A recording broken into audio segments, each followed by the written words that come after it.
wild for me. I used to sit in those bleachers right there. They were wooden back then when I was here. You guys, I'm not a pastor. I'm not a public speaker. Professionally, at least, I'm just one of you that grew up. And I'm here this morning to tell you my story. I'll be mostly looking down and reciting it from paper. And I have a lot to say, not a lot of time to say it, so I might talk a little fast, but I'm going to trust you guys to keep up with me. So my name is Griffin. There was a Mr. on this slide, but I deleted it. Mr. Avery gave me access, and I'm just not ready for the Mr. phase of my life. I'm 38 years old, which is now more than twice as old as even you seniors here, and more than twice as old as I was when I graduated from here in 2004. I hear those moans and I feel that. So I graduated from here before all of you were even born, and that's really weird for me. The school wasn't even called Concordia Prep back then. It was Baltimore Lutheran, as you probably know. When I started here in middle school, the dress code was different. You could wear lots of different clothes. Then while I was here, they instituted the uniforms that I can still see you wear today. I still have mine somewhere. Cell phones came to regular existence when I was going to high school here. Not smart ones yet, dumb ones. They called and sent text messages and had really goofy ringtones you paid for if you wanted a cool one. So when my mom was really late to pick me up after sports practices, I couldn't even scroll through Facebook or Instagram. And your headmaster, Mr. Johnson, was just a new young history teacher. And Mrs. Johnson was not Mrs. Johnson. She was Miss Gehring, the new young English teacher.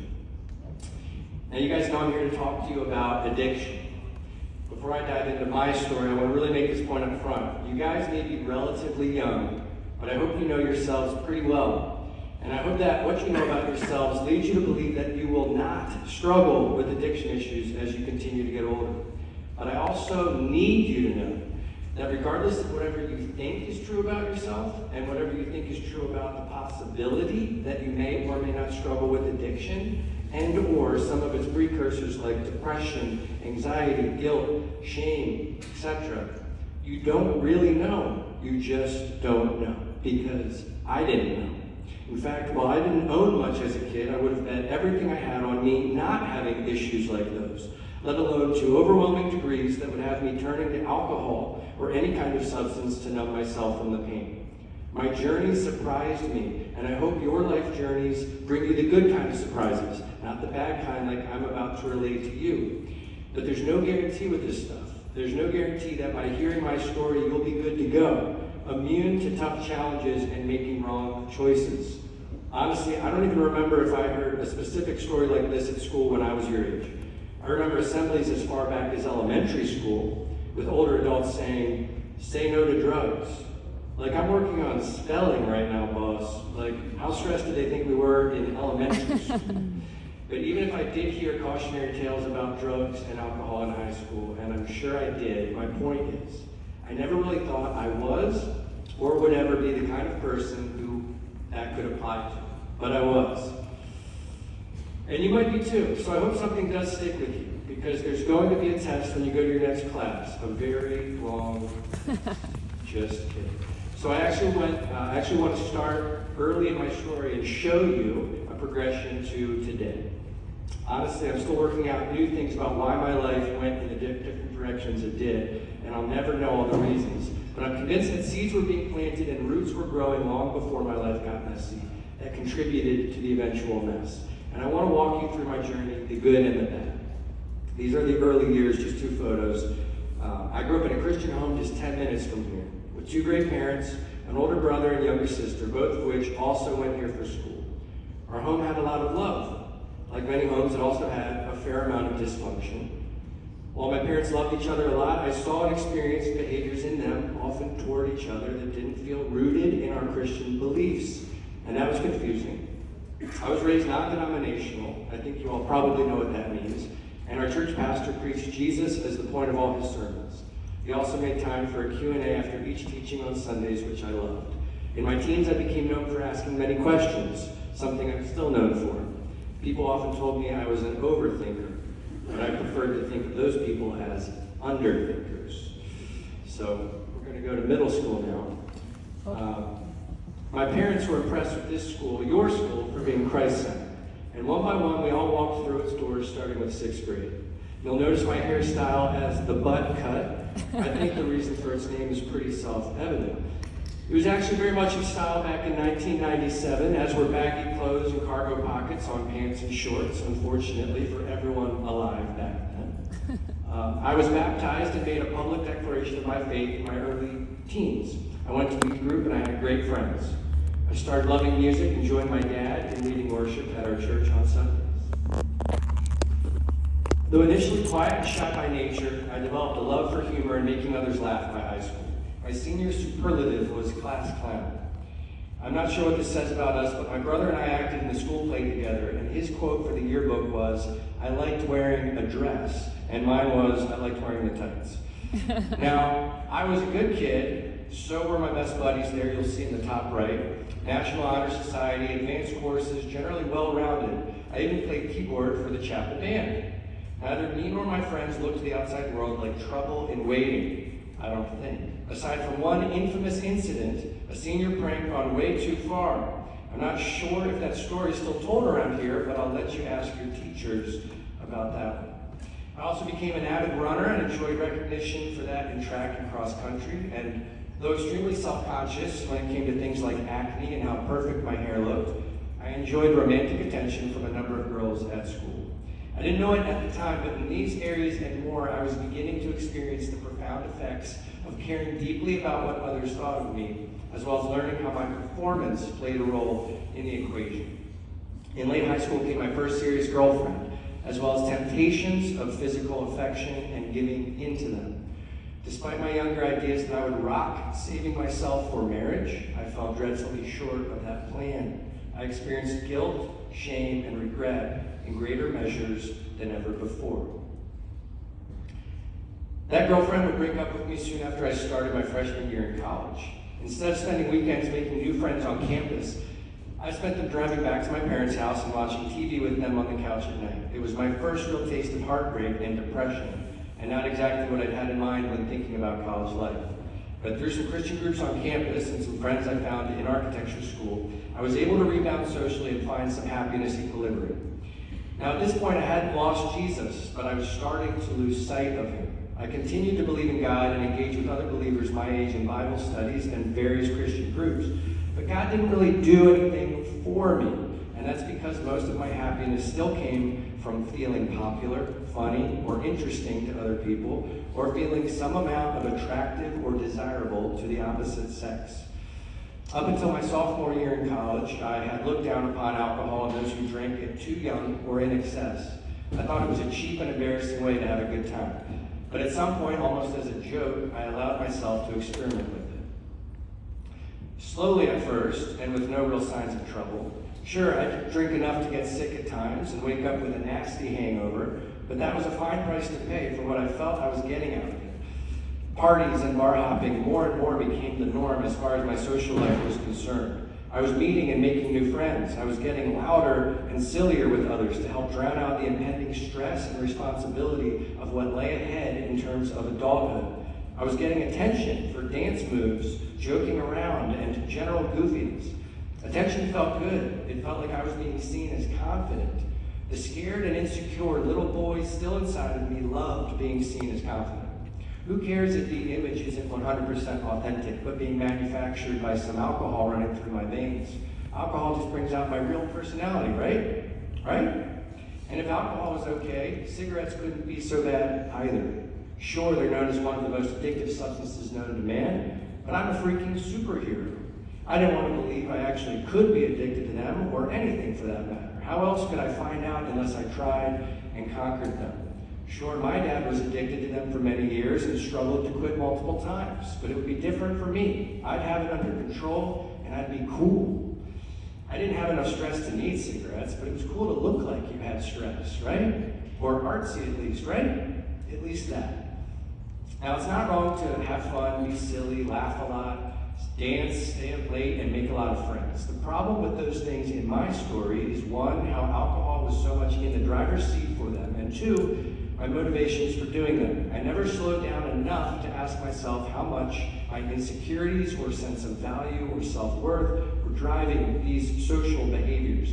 If you make attention, even positive attention, your primary ingredient to find happiness, it will become a drug of its own, which will let you down in big ways.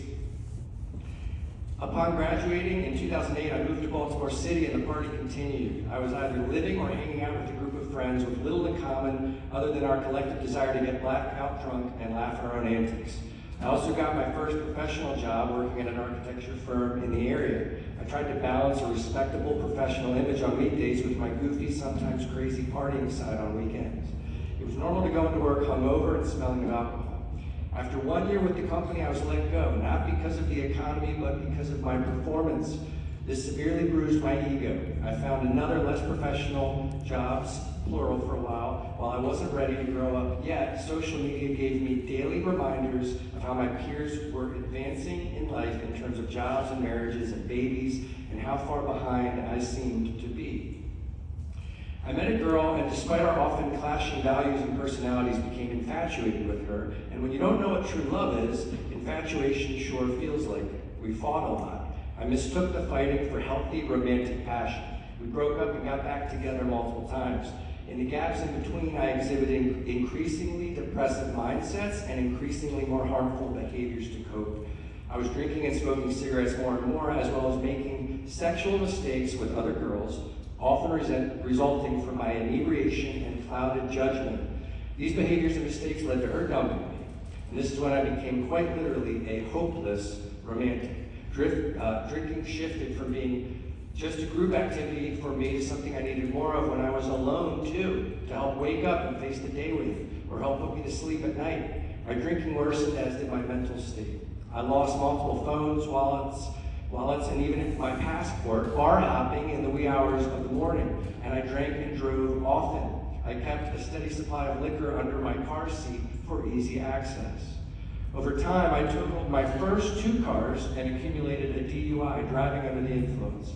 I could have killed myself or someone else on many occasions. I had multiple MacBooks and video cameras stolen, including their precious personal digital data, from rubbing shoulders with strangers or bad people late at night.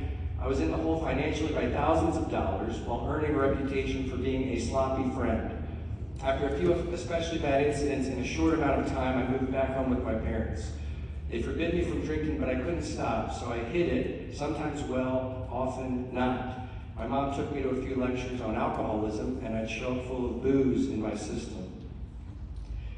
In 2014, I met and fell for another girl who was a Christian, and I dug that. She took a chance on me by becoming my girlfriend, and I started going to her church with her. Some of her beliefs challenged me, but it was her love for Jesus that had the biggest and best impact on me. But I was still drinking too much, often sneaking it around her. She also had to let me go. In some ways, I was devastated all over again, but because she had not only loved me with her human love, but also God's love for me through her, I felt like I had something new to hold on to, something that wasn't just human affection and validation. I moved out of my parents' house again, and no longer having my now ex-girlfriend's church to attend, I decided to find a church on my own. I stumbled onto a small but growing church all the way up in Havre de Grace. They were looking for musicians, and after showing up for a while, I decided to get behind the keys again.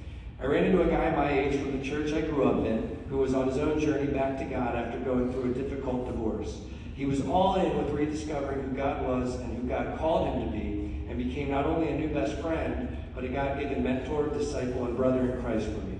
We started not only going to church together, but going to men's groups at other churches, having long talks about God and theology in the parking lot afterward, having Bible studies of our own at his house, and praying for one another. He knew I was still drinking. I didn't think I needed to give it up entirely.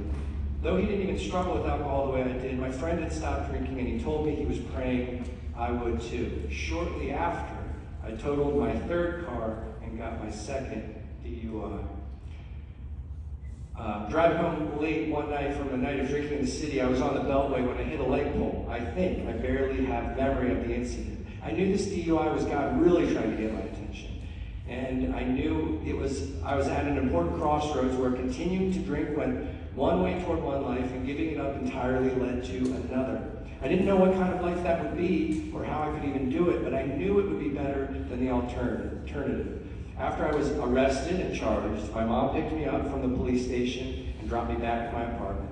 That night I prayed and asked God to take away my desire for alcohol. Admittedly, I did finish off a few beers in my fridge the next day. But those beers were the last sips of alcohol I've ever tasted, and I've now been sober for over 8 years. Thank you. You're awake. Awesome. That photo of me in the bottom right is me one day after my second DUI, the last time alcohol ran through my veins. God had answered my prayer and taken away the desire completely. All the reasons I had to drink, the voids, God was replacing with things I never imagined would fulfill me. He replaced old friends with new ones who loved and followed Jesus. He nudged me into leadership opportunities in the church, where I was now on the worship team, helping with youth ministry and going on mission trips. I didn't need recovery groups to stop drinking, but I attended them regularly for my legal matters, but also to connect me with others who had their own or similar struggles. God used these groups and church community in general to take my eyes off of myself and put them on other hurting people. I quit cigarettes and I started running again. I read Christian books, consumed worship music, and went to Christian concerts. I listened through the entire Bible. I put a dozen Christian bracelets on my wrist and bought Converse that said, Jesus loves you. God continued to replace old habits, desires, and relationships with new and healthy ones. And while I could have been given jail time for my second DUI, I was spared that when the judge saw the change in my life. When my best friend felt God calling him to be a full-time missionary in Africa, I grieved his loss, but his faith inspired and motivated me to pick up his slack locally. You can see I made two poster board cutouts of him after he left.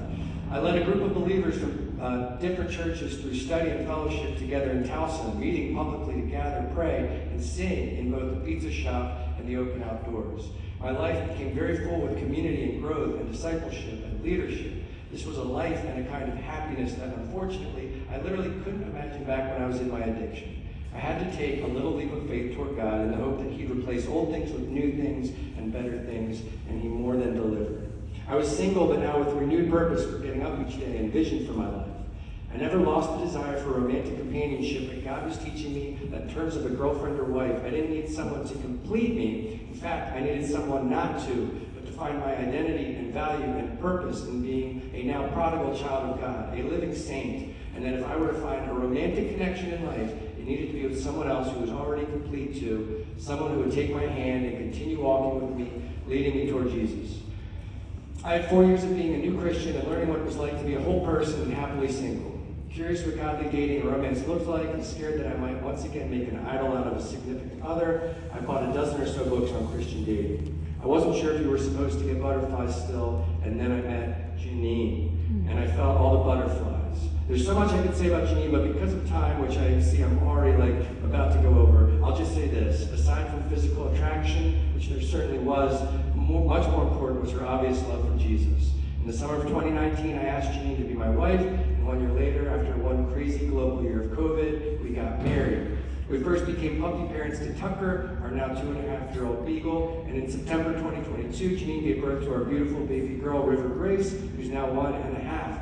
We moved to Delaware a little over a year ago to be closer to families and are now enjoying the added blessings and responsibilities of home ownership. God's good, and my life is a reflection of His grace. That's my story. I want to give you a few takeaways, observations before I close. I know I'm going late. Is that okay? He gave me a thumbs up. Okay, so I'm going to skip a little. There's a saying I like to tell people. Thank God for bad fruit. I was eating a lot of it as a result of poor choices I made along the way, and it often takes the bitter taste of our own choices to eventually choose to find a new tree to eat from.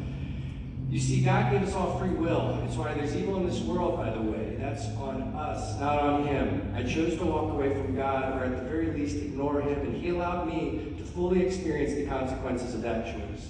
Guys, I had a rough few years, but I'm lucky. I know of multiple former students from this school that graduated around the time I did that lost their lives because of alcohol. But God was gracious to me by allowing me to actually feel and experience the darkness and brokenness of this world and myself. Without Him in my life, He opened my eyes to how much better it could be with Him at the center of it, as Lord of it. Being Lord of your own life might sound fun, but I promise you it is not. So here are the takeaways I want to leave you guys with. Number one, if you ever find yourself experiencing bad fruit in your life, see how much of it you're in control of. Are there unhealthy habits you formed or beliefs or perspectives about God, this world, or yourself you've agreed with that aren't true and aren't serving you well? Number 2, be careful comparing yourself to others. It is the surest way to be let down and focus on disappointment. Gratitude is a great alternative. Number 3, check your idols.